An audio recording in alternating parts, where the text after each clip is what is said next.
Hola, bienvenida o bienvenido a Linguatua. Mi nombre es Carol y soy profesora de español en línea y examinadora de todos los niveles del examen DELE.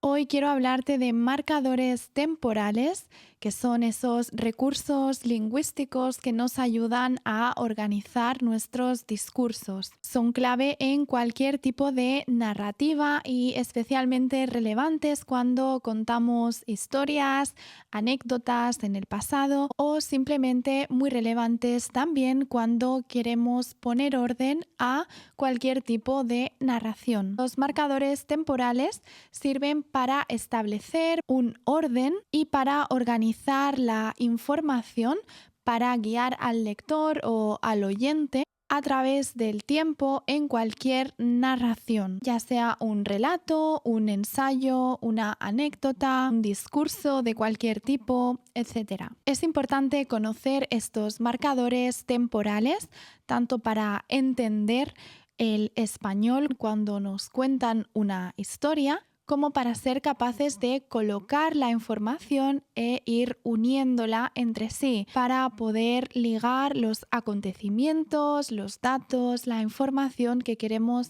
transmitir. Bien, para empezar vamos a hablar de esos marcadores que nos ayudan a iniciar cualquier tipo de discurso. Podemos hacerlo utilizando los siguientes marcadores. Al principio, inicialmente, en un primer momento o antes que nada. Al principio significa en el comienzo, en el inicio de esta historia que voy a contar.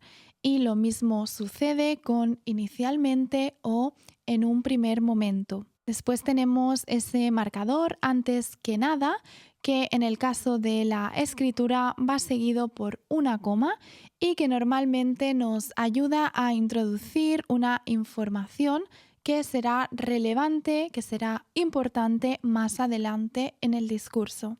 Cuando queremos introducir o indicar el inicio de una historia o de una anécdota en el pasado, tenemos estas opciones que acabo de mencionar y también podríamos utilizar hace un tiempo, en aquel entonces, antes de. Antes de suele ir seguido de un infinitivo. Antes de llegar al hotel, llamamos a recepción. También podemos utilizarlo con la estructura del subjuntivo y en este caso necesitaremos el conector que. Antes de que llegáramos al hotel, llamamos a la recepción. Recuerda que si no usas ese conector que, necesitaremos simplemente un infinitivo. Si utilizamos el que, esta estructura irá seguida del subjuntivo. Con el marcador hace podemos añadir varias alternativas. Hace días, hace meses, hace 2 años o hace 3 miércoles. Es decir, nos ayuda a marcar el tiempo que ha pasado desde que inició esa acción en el pasado hasta el día de hoy. Por ejemplo, hace más de 3 años empecé a estudiar francés.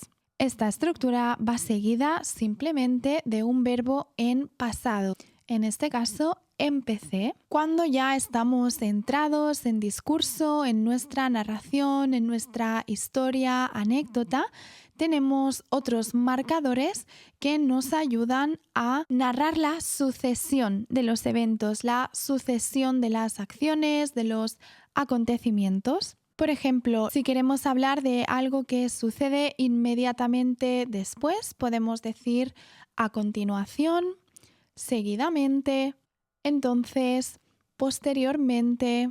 Todos estos marcadores, en el caso de la escritura, de la expresión escrita, van seguidos por una coma. Posteriormente, salimos a pasear. Después tenemos otro tipo de marcadores que sirven para narrar eventos, acontecimientos, situaciones simultáneas en el tiempo pasado. Por ejemplo, mientras, al mismo tiempo, paralelamente, simultáneamente. Mientras yo conducía, ellos estaban llegando. Llegamos al hotel y mientras ellos estaban llegando. y paralelamente y simultáneamente y al mismo tiempo estaban llegando. Por otro lado, si queremos introducir un cambio repentino en la escena, algo que interrumpe la narración hasta ese momento, tenemos estos marcadores temporales. De repente alguien llamó, súbitamente me llamaron, en ese momento, en aquel momento, alguien me llamó. Y en el último caso tenemos dos marcadores un poco más especiales que son apenas y tan pronto como. Apenas se escribe siempre todo junto. Es un error bastante común escribirlo separado, pero se escribe junto y apenas y tan pronto significan más o menos lo mismo. Por ejemplo, apenas llegué, llamaron a mi habitación. Es decir, tan pronto como llegué, llamaron a mi habitación. Esos marcadores que nos ayudan a expresar consecuencia o resultados en el tiempo. Estos marcadores son en consecuencia, así que, por lo tanto, o como resultado. Como puedes ver, están conectando esa historia con el resultado final de la misma. Llegamos tarde y en consecuencia no nos dejaron entrar. Llegamos tarde, así que no nos dejaron entrar. Y por último, para concluir nuestro relato, nuestra anécdota, podemos utilizar los marcadores finalmente, al final, para concluir, en resumen o eventualmente. Finalmente todo salió bien. Eventualmente todo cambió o al final todo se solucionó. Para concluir y en resumen, normalmente sirven como marcadores que van a introducir un pequeño resumen de la historia que se ha contado hasta el momento o se utilizan como herramienta para hacer una pequeña síntesis de la idea que queríamos transmitir. Por ejemplo, en resumen, fue una experiencia muy extraña. Ambos marcadores tienen la misma función. Pues bien, hasta aquí los marcadores temporales. Intenta recordar que son muy importantes a la hora de articular un discurso con coherencia, con cohesión y que aparte de estos ejemplos que te he dado, existen muchísimos más que puedes utilizar. Te invito a que te suscribas al canal para continuar aprendiendo español y para no perderte futuros vídeos sobre marcadores temporales y muchísimos más aspectos gramaticales y culturales. Muchísimas gracias por tu tiempo y nos vemos muy pronto.